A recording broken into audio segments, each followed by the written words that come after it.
बच्चे माँ बाप की जान होते हैं, लेकिन यही बच्चे जब बिगड़ जाते हैं ना तो उन्हीं माँ बाप की जान पे बनाती है। बच्चों का बिगड़ना आज की डेट में हर दूसरे बच्चे की लिटरली समस्या बन रहा है। कुछ बच्चे हैं जिनका स्क्रीन टाइम इतना बढ़ चुका है, मोबाइल में इतने इन्वॉल्व हो चुके हैं कि जीवन की प्रोडक्टिविटी खो चुके हैं। ये बच्चे पढ़ाई में उनकी कोई प्रायोरिटी नहीं है पढ़ाई करना। उनसे आप टीवी दिखवा लो, उनसे आप मोबाइल चलवा लो, केवल इतने भर में उनकी जीवन जो है सीमित होकर रह चुका है। कई बच्चे हैं जो अव्वल दर्जे के जिद्दी हो चुके हैं। जिद उनकी बिल्कुल बचपन से शुरू हुई थी और वो जिद थी जो पेरेंट्स को प्यारी लगती थी। लेकिन अब ये जो जिद है ना, ये धीरे धीरे बड़ा भयानक रूप ले रही है। कोई बच्चा व्हीकल लेने की जिद कर रहा है, कोई बच्चा जो है कहीं टूर करने की जिद कर रहा है, कोई बच्चा महंगी एक्सेसरीज लेने की जिद कर रहा है। ऐसी जिद जो पेरेंट्स के लिए बहुत ही ज्यादा ट्रबलसम हो चुकी है।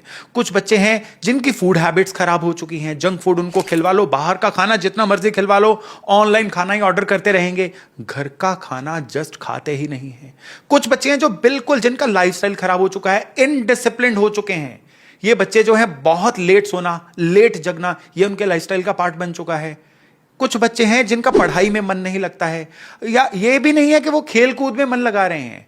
वो सारे की सारी चीजें ऐसी हैं जो नॉन प्रोडक्टिव है, जीवन में उनको कहीं नहीं लेके जाएंगी। लेकिन बच्चे मानो समझने का नाम ही नहीं ले रहे हैं। कुछ बच्चों का एंगर इशू इतना ज्यादा है कि पेरेंट्स से भी झगड़ पड़ते हैं। कुछ बच्चे तो मेरे पास क्लाइंट्स ऐसे आए हैं जिनके पेरेंट्स ये शिकायत करते हैं कि बच्चे उनसे इतना शाउट करके हाथापाई तक करने को तैयार हो जाते हैं। सोचिए उन पेरेंट्स के मन पे क्या बीत रही होगी।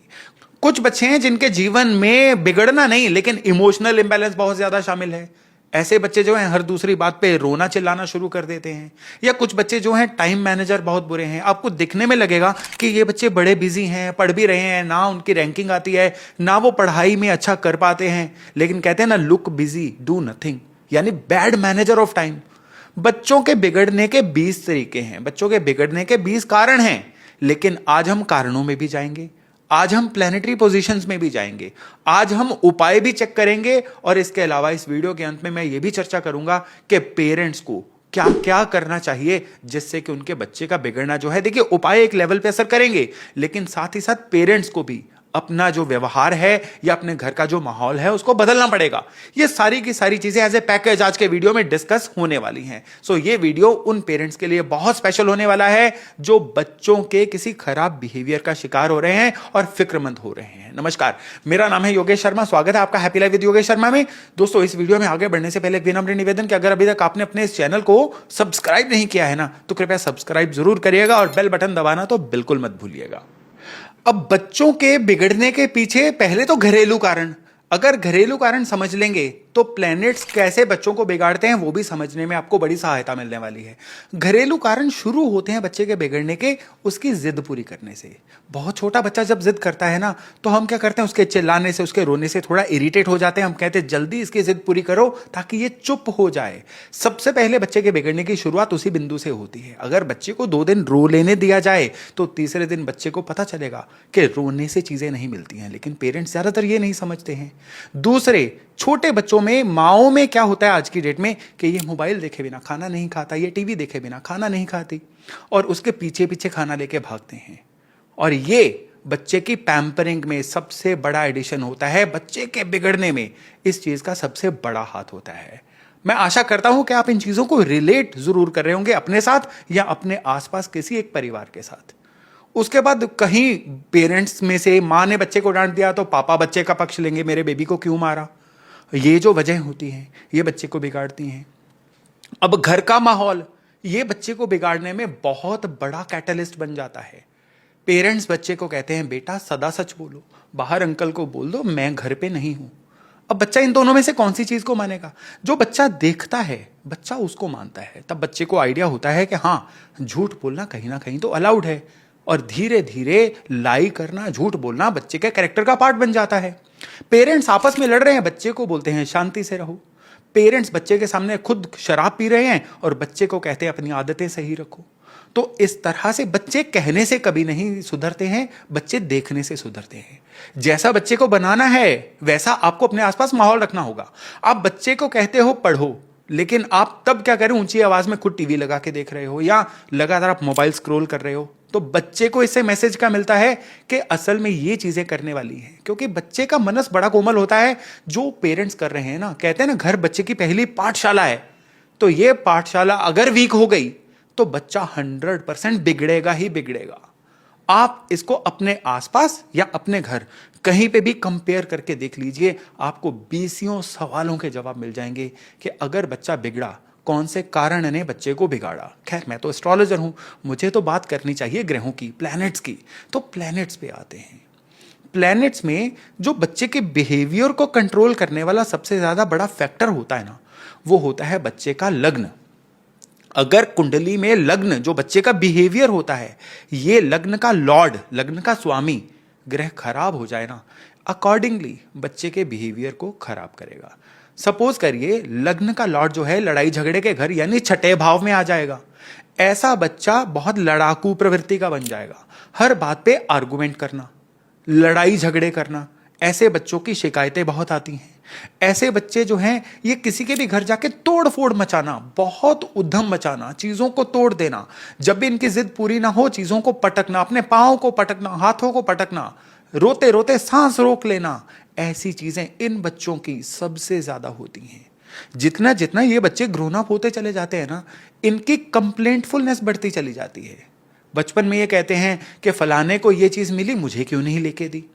थोड़े बड़े हो जाते हैं तो इनकी डिमांड्स बढ़नी शुरू हो जाती हैं, और उससे बड़े होते हैं तो समाज के प्रति इनकी कंप्लेंट्स बढ़नी शुरू हो जाती हैं, फिर पेरेंट्स के प्रति इनकी कंप्लेंट्स बढ़ जाती हैं, आपने मेरे लिए किया ही क्या है टाइप्स। अब यही लग्न लॉर्ड अगर कुंडली के अष्टम भाव में, आठवें भाव में आ जाएं, तो ऐसे बच्चे कभी किसी का लिहाज नहीं करते। ऐसे बच्चे जो हैं मुंह पे फटाक से कुछ भी बोल देना, बिल्कुल तुरंत पेरेंट्स को बड़े ब्लंट से जवाब दे देना, ये इस तरह की नेचर के बन जाते हैं। खाली यही नहीं, ऐसे बच्चे टाइम वेस्ट बहुत ज्यादा करते हैं। नॉन प्रोडक्टिव बनना, लेट सोना, फिर बहुत लेट जगना, सारा दिन नॉन प्रोडक्टिव रहना, ऐसे कामों में व्यस्त रहना जिन कामों का जिंदगी में कभी कोई फायदा होने ही नहीं वाला है। ये जब लग्न लॉर्ड अष्टम के साथ कनेक्ट हो तो बच्चे का बिहेवियर ऐसा बनना शुरू हो जाता है। ऐसे केस में बच्चे मोटिवेट भी नहीं होते। उनको अगर कह दो कि तुम्हारे भाई ने टॉप किया है, तुम्हारी बहन ने टॉप किया है, तुम्हें भी पढ़ना है, तो वो बोलेंगे वो मैं अपनी जगह पे। ऐसे लोगों को मोटिवेट करना अपनी लाइफ में एक बहुत बड़ा चैलेंज बन जाता है, चुनौती बन जाता है।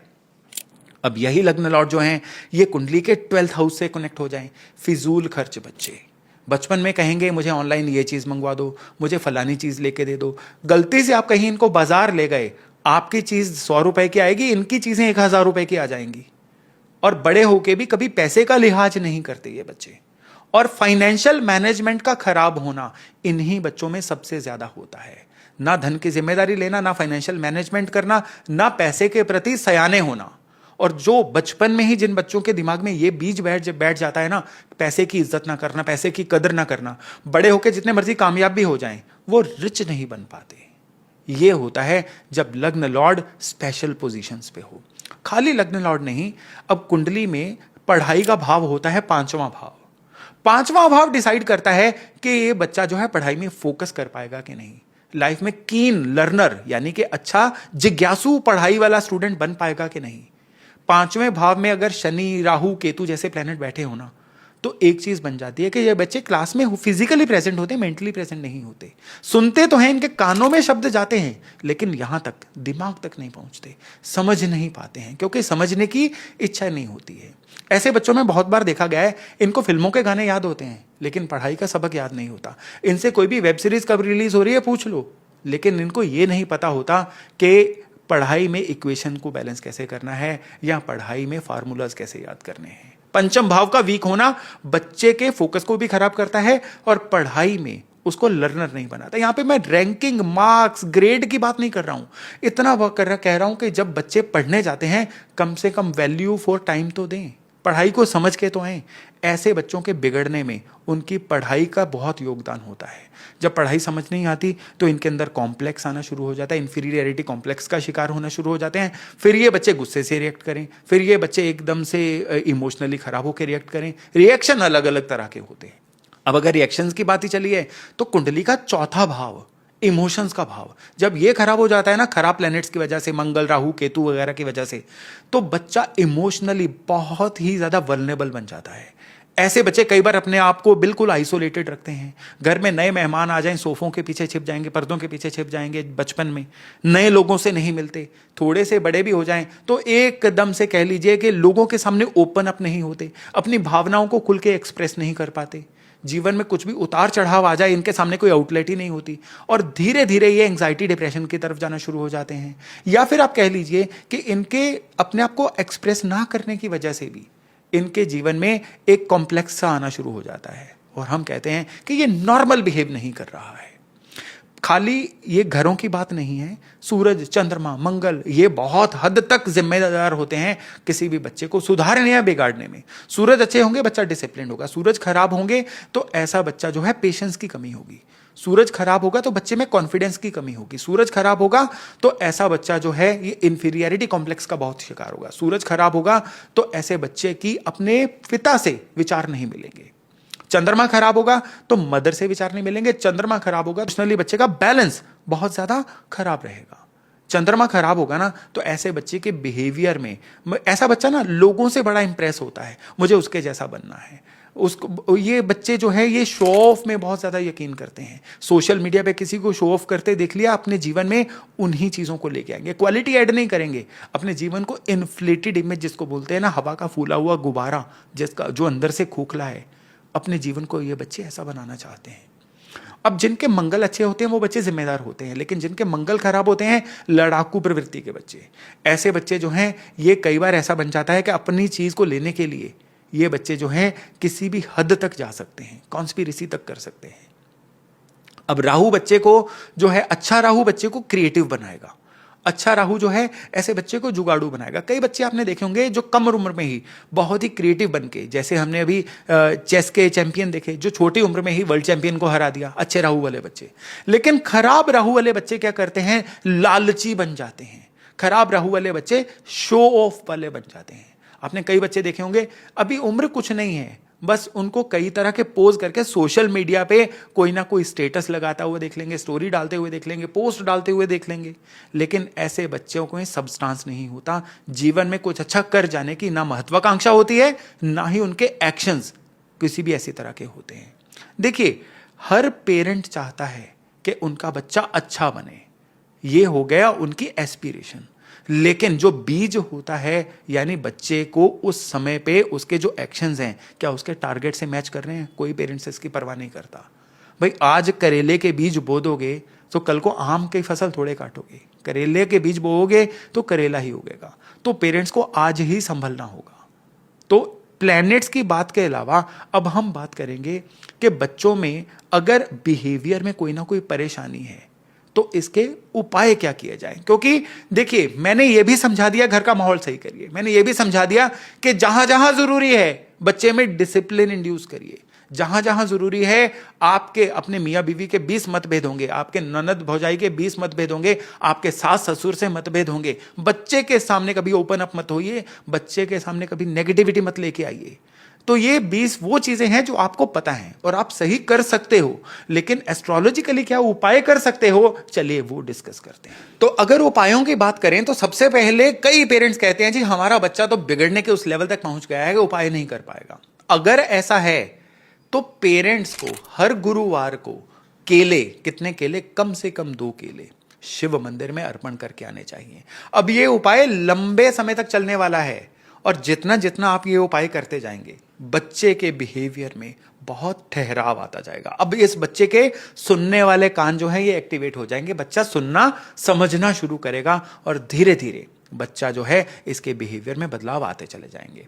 बच्चा अगर उपाय कर पाए ना तो त्रिधातु कड़ा कैसे, एक चांदी का कड़ा जिसके अंदर एक टांका सोने का और एक टांका तांबे का लगा हुआ हो, यानी इस केस में मंगल, चंद्रमा और गुरु, इन तीनों को बच्चे में इंस्टॉल किया जाता है। इससे क्या है, गुरु का विवेक, चंद्रमा का ठहराव और मंगल की जो एनर्जी है ये बच्चे में इकट्ठे से आ जाती है। तो ये चीजें जो हैं ये बच्चे को बहुत हद तक सुधारने में सहायता करती हैं।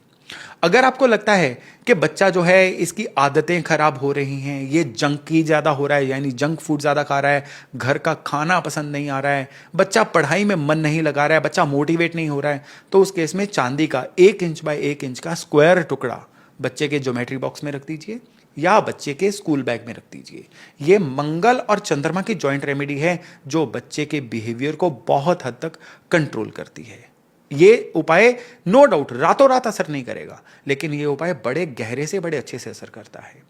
बच्चे के स्टडी रूम में, जिस कमरे में बच्चा पढ़ता है, उस कमरे में 11 मोर पंख उल्टे करके लटका दिए जाएं तो बच्चे के लिए बहुत बढ़िया रहता है। जिन बच्चों को आपको लगता है कि ये बच्चे जो है पढ़ना चाह रहे हैं, पढ़ नहीं पा रहे हैं, या आपको लगता है कि इन बच्चों को पढ़ना चाहिए लेकिन ये अपना पढ़ाई के अलावा ध्यान कहीं और लगा रहे हैं, तो यहां पे एक परहेज आपको बता रहा हूं। परहेज उपाय नहीं है, परहेज है कि गुरु के दिन बुध की चीजें अवॉइड करिए। यानी ऐसे बच्चे को थर्सडे वाले दिन हरी दाल मत खाने दीजिए, हरे कपड़े मत पहनने दीजिए, और बुधवार वाले दिन पीली चीजें यानी गुरु की चीजें, यानी उस दिन जो है बच्चे को येलो कपड़े मत पहनने दीजिए या पीले रंग का कोई भी भोजन जो है उस दिन मत खाने दीजिए। यानी बुधवार वाले दिन बुध की चीजें और गुरुवार वाले दिन गुरु की चीजें। ऐसा करना बच्चे के अंदर बहुत बढ़िया बैलेंस लेके आता है। बुध सिखाता है, गुरु उस सीखे हुए को अप्लाई करना सिखाता है। या जब ये दोनों चीजें एक्टिवेट हो जाती हैं ना, तो बच्चे के बिहेवियर में बहुत ज्यादा चेंज आता है। और जो बच्चे इमोशनली बड़े इम्बैलेंस्ड हैं, हर बात पे शाउट करना, आर्गुमेंट करना, चिल्लाना, जिद करना, ऐसे बच्चों को चांदी के बर्तन में पानी पिलाइए। अगर आप अफोर्ड कर सके तो चांदी की थाली में खाना खिलाइए, नहीं तो चांदी की एक कटोरी सब्जी के लिए रख दीजिए। इतना भर करना भी इस बच्चे के बिहेवियर में उसकी जिद को कम करता है, उसके एंगर इश्यूज को बहुत ज्यादा कंट्रोल करता है और उस बच्चे के अंदर जिम्मेदारी का एहसास होता है। चांदी के बर्तन में, चांदी की छोटी सी डिब्बी में गंगा जल भर के बच्चे के हाथ से घर के पूजा स्थान पे रखवा दीजिए। जब कभी उसमें गंगा जल सूख जाए ना, दोबारा भरवा दीजिए। बच्चे की लाइफ में, बच्चे के बिहेवियर में बहुत अच्छे कंट्रोल्स आते हैं। बच्चों को छोटी उम्र से ही गायत्री मंत्र का उच्चारण करने की हैबिट डालिए। बच्चा अपने अंदर गायत्री मंत्र को जितना इम्बाइब करेगा, गायत्री मंत्र को अपने अंदर जितना जल्दी इंस्टॉल करेगा ना, उतना ही बच्चे के सुधरने के आसार 100 नहीं 108 गुना बढ़ जाते हैं। रोज 21 बार 31 बार गायत्री मंत्र का जप करवाने का प्रयत्न करिए। अगर बच्चा गायत्री मंत्र शुरू में नहीं बोल पाता है तो जब बच्चा घर पे हो ऑडियो चला दीजिए। ऑडियो सुन सुन के धीरे धीरे बच्चे के अंदर गायत्री मंत्र के उच्चारण के जो भी झिझक होती है ना, वो खुल जाएगी। कई पेरेंट्स ना शुरू से ही निगेटिंग मोड में होते हैं, नहीं नहीं नहीं नहीं नहीं हमारा बच्चा उपाय नहीं करेगा। भाई एक बार कह के देखो, ये आप कह रहे हो, क्या पता एक बार नहीं 2 बार 3 बार कहने से बच्चा उपाय कर ले, क्योंकि उपाय करेगा ना बच्चे के अंदर फर्क बहुत तेजी से आएंगे। अब एक लास्ट उपाय है, ये उपाय उन बच्चों के लिए है जो बहुत ही ज्यादा एडिक्शंस का शिकार हो रखे हैं। मैं नशे की एडिक्शंस की बात भी कर रहा हूं और मैं बात कर रहा हूं मोबाइल एडिक्शंस की भी, मैं बात कर रहा हूं टाइम वेस्ट करने की किसी भी एडिक्शन की। बच्चा बहुत ज़्यादा पार्टीज करता है, बहुत ज़्यादा फ्रेंड्स के साथ ही जाता रहता है, गेड़ी लगाता रहता है। ऐसे बच्चे जो लगातार स्क्रीन टाइम में ही बिजी रहते हैं, या कुछ ऐसे बच्चे जिनको पेरेंट्स को पता चला है कि वो किसी ना किसी तरह के नशे में इन्वॉल्व हैं। तो ऐसे बच्चों के लिए 2 उपाय हैं। पहला है कि मुट्ठी भर बताशे उस बच्चे के सर से 8 बार एंटी क्लॉकवाइज घुमा के हर शनिवार को क्रश करके पीपल के पेड़ के नीचे फेंक के आइए। गिनिए मत, करते रहिए इसको। और हर मंगलवार को मीठे बन जो होते हैं वो बच्चे के हाथ लगवा के या बच्चे के हाथ से आवारा कुत्तों को, स्ट्रे डॉग्स को खिला दीजिए। इतना भर उपाय, और ये उपाय बिलीव करिएगा चमत्कारी असर करते हैं। और अब वीडियो के अंत में पेरेंट्स के लिए कुछ बिहेवियर चेंज करने वाली बातें, कि घर में डूज एंड डोंट्स को बिल्कुल क्लियर कर दीजिए कि इतने बजे के बाद कोई टीवी मोबाइल नहीं चलाएगा, इतने बजे के बाद घर में खाना नहीं मिलेगा, घर में ऑनलाइन खाना लाने के पर्टिकुलर दिन होने चाहिए। ऐसे डूज एंड डोंट्स, यानी घर का संविधान बनाना, ये आपके हाथ में है। और दूसरी बात, बच्चे के एंटाइटलमेंट तोड़िए। ये मेरा हक है, ये मुझे मिलना ही चाहिए। बच्चे को हर चीज अर्न करनी सिखाइए कि उसको जो भी मिल रहा है ना, वो बच्चे ने कमाया है, पढ़ के कमाया है, बात मान के कमाया है, डिसिप्लिन में रह के कमाया है। यानी बच्चा जो डिमांड करे, आप एक डिमांड बच्चे के सामने रखिए कि ये पूरा करोगे तो ये चीज मिलेगी, जिससे बच्चे के अंदर अर्निंग की एक फीलिंग आए। और तीसरी चीज, एक बार आपने जब किसी चीज के बारे में ना बोल दी, बच्चा लाख मनाए, अब उस ना को हां में मत कन्वर्ट करिएगा। यानी जब ना बोल दी तो ना बोल दी, यानी बच्चे को एक बार पता चल जाए कि जब ना हो गई है अब हां नहीं होगी। ये बहुत बड़ी बातें हैं जो पेरेंट्स को अप्लाई करनी है। केवल इतना भर करिए और फिर देखिए कि किस तरह से आपका बिगड़े से बिगड़ा बच्चा भी बहुत जल्दी सुधरता है। तो मैं आशा करता हूं कि आज का वीडियो इंसाइटफुल रहा होगा। मैं आशा करता हूं कि अगर इनमें से एक या एक से ज्यादा चीजें आप अपने जीवन में अप्लाई करते हैं ना, तो आपका बच्चा भी खुशहाल होगा, परिवार भी खुशहाल होगा और बच्चे का आने वाला फ्यूचर भी ब्राइट होगा। तो चलिए वाणी को विराम देता हूं और वायदा करता हूं एक नए वीडियो के साथ बहुत जल्द मिलने का। तब तक अपना खूब ध्यान रखिएगा। नमस्ते।